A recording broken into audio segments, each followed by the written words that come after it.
Have you ever dreamed of winning $1 million in a poker tournament? Have you sat there and watched the pros and thought, could I do that? Could that be me? Well, now it can. This is your guide on how to win a poker tournament. Over the course of this series, we will be revealing to you the tips and strategies that the top pros use in order to turn your game into a winning one. Step by step, we'll be taking you through every phase of a tournament, from sitting down and starting strategies right through to heads-up play at the end. We're going to iron out your weaknesses. We're going to improve your game. We're going to show you what tips, what tricks, and what strategies the top pros use to win. What do you need to know? What do you have to do? Well, pay attention, because here is where you're going to find out.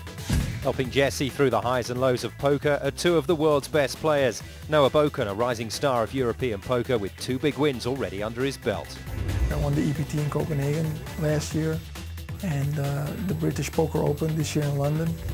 Alongside Noah and Jesse is Tony G, one of the greatest tournament players of all time. I've won over 1.5 million in prize money.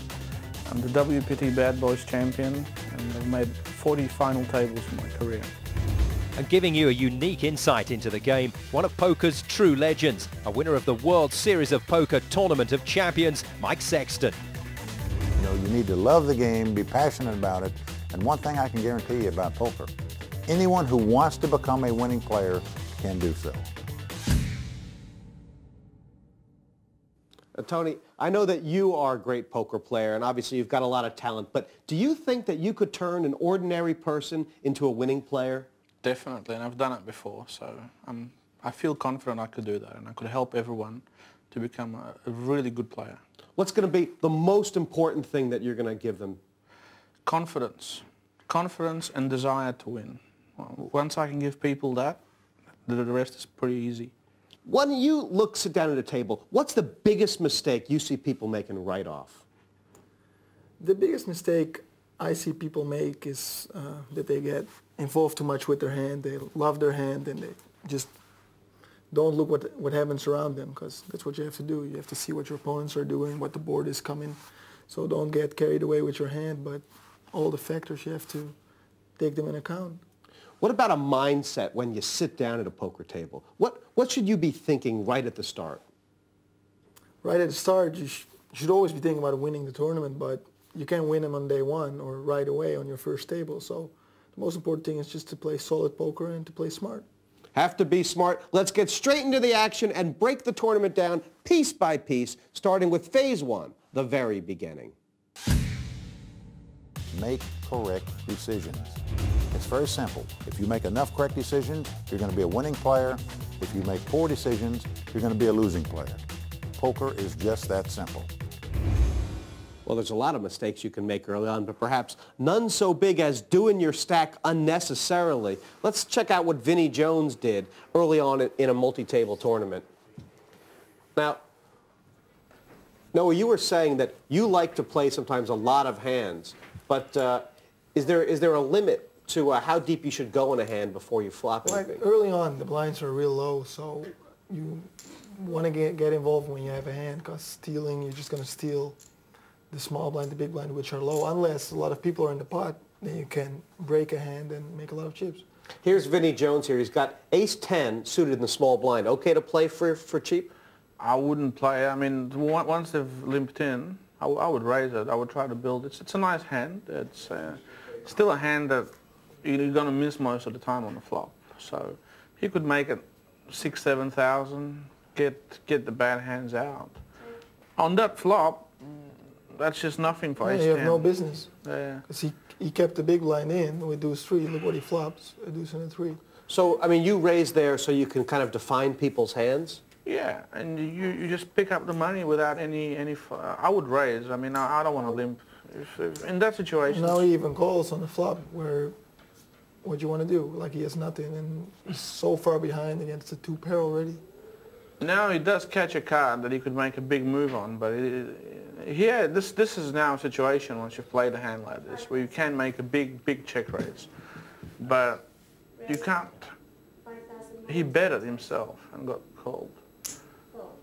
Now he could have went all in and he would have had some chance. It's a good semi-bluff move, but I would consider doing that. But I mean, he's up against the blind who ends up having two pair, deuces and threes. So, I mean, is there something about that you can lose more of your stack early on than you can gain if you don't have a really good hand? Yeah, exactly. Like if the chips are going to go in, your opponents, when they're tight, they're going to have something. So you better make a big hand. Like he has ace high now with each tries. You can't bet a quarter of the pot to try to bluff. I mean, you've got to make you got to go all in there. And then you might have got the pot if you went all in. Because people don't want to put all their money in. But the play that he made, raising so little, was terrible. It's not the way to check raise on the end. So he might have had the right motive. He should have just laid it down on the flop to start off with. Like yeah, but he should have gone all in that situation instead of just raising on the river, yeah. Like that. So the two biggest mistakes he's made, first of all, calling before the flop, and second of all, calling on the flop. Calling before the flop is not, I think, a big mistake. You have suited, you can hit a big flop and get somebody's money instead of, because you're out of position in the small blind. So calling ain't that bad. But when you don't find anything on the flop and you're against three players, you just... I would say the mistake from that part is being passive. The guy was passive. He made one raise, and that was right at the end when he was totally in trouble. How about over-aggressive? Let's have a look at a hand where someone just loses it with nothing. Vinnie Jones again. He's got two queens and just calling. That's a bad play straight away. I mean, there's just no value. He's let Dave Courtney in with ace-3 of diamonds. He's let 4 people in the pot. Queens are not that good. Not against 4 people. No, like if the overcard comes, you're done. It depends, but early on, it's not. You can do that. I mean, I do that sometimes, but you got to know what you're doing. Yeah. And for him, I wouldn't recommend that to anyone. I think he should raise and. No, he's lucky because nobody has the king, so he still has the best hand. But normally, if you let 3 people in and a king or ace flops, you're done. It's a good chance they'll have it, and if they don't, they're not going to pay you, so you're not going to make anything. Well, how about this guy, Dave Courtney? He was in cheap for 2,000, and now with an ace-3 of diamonds. Diamonds, he's check raised 3 players there behind him, and it's just a suicidal He just move. tries to make a play on Vinnie Jones. He thinks he's weak. Yeah, but it's not just with one player. You got to remember, if you make a play like this is fine if it was heads up. Yeah. He's actually check raising 3 players behind him. There's no money in the pot. He's put no money in. He's got no draw. Like if he had ace-3 of hearts, that would be a decent play. He's got a banana hand, and he's tried to just give up his chips. I mean. 5,000. Yeah, now Vinnie bets. Now he can't call 5,000. Can't even call.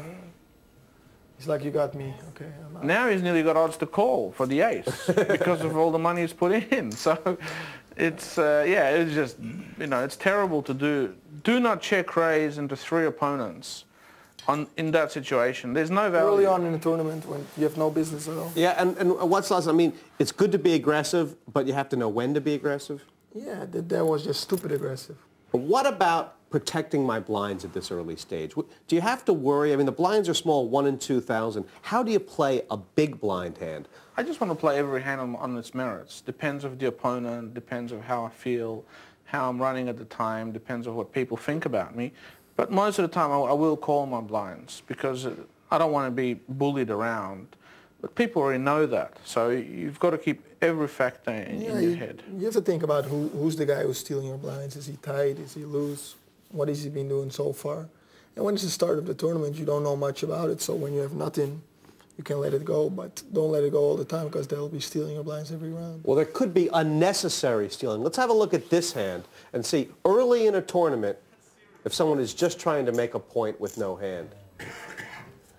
And I think, Tony, this is you here in the big blind for 2,000. And here comes Diamond Dan with the 10-7 of spades from the button.